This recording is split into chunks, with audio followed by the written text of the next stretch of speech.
බණපද ඇහෙනකොට අද වාගේ කාලෙක අපි වාගේ හාමුදුරනමක් බණ කියද්දිමුත් ඔයාලා වැරදි අඩුපාඩු අත්හරිනවා කියන්නේ බුදු කෙනෙක් දහම් දෙසද්දී ඔය සියලු කෙලෙස් නැසන ඔයාලා. මට ඊයේ තාත්තා කෙනෙක් මොන ගැහුණා. උන්දේ අවුරුදු 50 ගානක් බීලා උදේ දවල් හවස 3 වරුවෙන් බොනවා කිව්වා. බෝතල් ඇඟේ හලා ගන්නවා කිව්වා. හාමුදුරනේ කොරෝනා කාලේ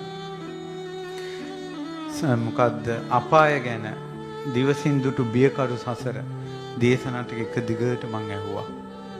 ඒකෙන්ම නතර කළා කිව්වා. උන්දගේ ඇහි කඳුළු පිරීලා. ඉතින් පින් දෙනවා. තව හරි පුදුම අම්මා කෙනෙක් හම්බ වුණා. මට උන්දලා නිවනට ළඟයි වගේ දැනෙනවා.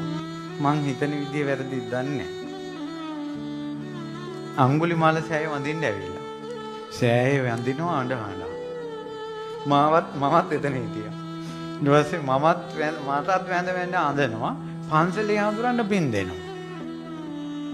අපේ පන්සලේ හාමුදුරන්ට මේකම ඇති නිවන් දකින්න පන්සලේ හාමුදුරන්ට මේකම ඇති නිවන් දකින්න කියලා. දැන් සෑයට වඳිනවා මට වඳිනවා පන්සලේ හාමුදුරන්ට පින් දෙනවා. මං ඇහුවේ ඇයි අම්මා එහෙම කියන්නේ කියලා.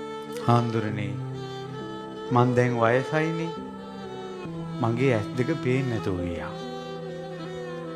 හාමුදුරනේ මම මේසි අතගාලා මං කියවපු බණ පොත් ටික සංසාරෙටම බණ කියවලා ඉවරයි කියලා මං එහෙම පොත් ටික සොපින් එක දාලා එහෙම අයිනක තියා තිබ්බා කිව්වා. ඇයි ආයේ කවදාවත් බලන්න බෑනේ. ස්වාමීන් වහන්සේ අපේ පන්සලේ හාමුදුරුවෝ සායනයක් තියලා පන්සලේ අපි වාගේ අම්මලාගේ ඇස් වලට කාච දැම්මා කිව්වා. ඒ නිසා මට දැන් පේනවා කිව්වා. මේ වාගේ උතුම් සෑයක් මට වඳින්න ලැබුණේ ඇස් ලැබුණ නිසා. මට ඇස් දුන්නේ හාමුදුරුවෝ. බණ කියන ඔබ වහන්සේ මට දැක ගන්න ලැබුණේ මට ඇස් පෙනිච්ච නිසා. මට ඇස් දුන්නේ හාමුදුරුවෝ. මං ඒ වෙලාවේ හිතුවා කලින් පෙනිලා පේන්නේ නැතුව ගිහිල්ලා ආයෙ පෙනුම ලැබලා දුන්නාට පස්සේ එයාට මෙහෙම ප්‍රශංසා කරනවා නම් අම්මා සංසාරේ කවදාවත් නොදැකපු අනිත්‍ය දුක්ඛ අනාත්ම කියන එක බුදුබණ පදයකින් උන්ද සත්‍ය දැක්කොත් බුදුරජාණන් වහන්සේට කොච්චර ප්‍රශංසා කරයිද?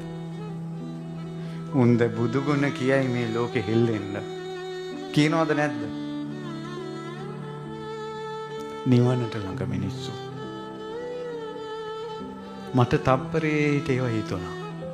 මොන්දට කෙලෙහි ගුණ තියෙනවා කියලා.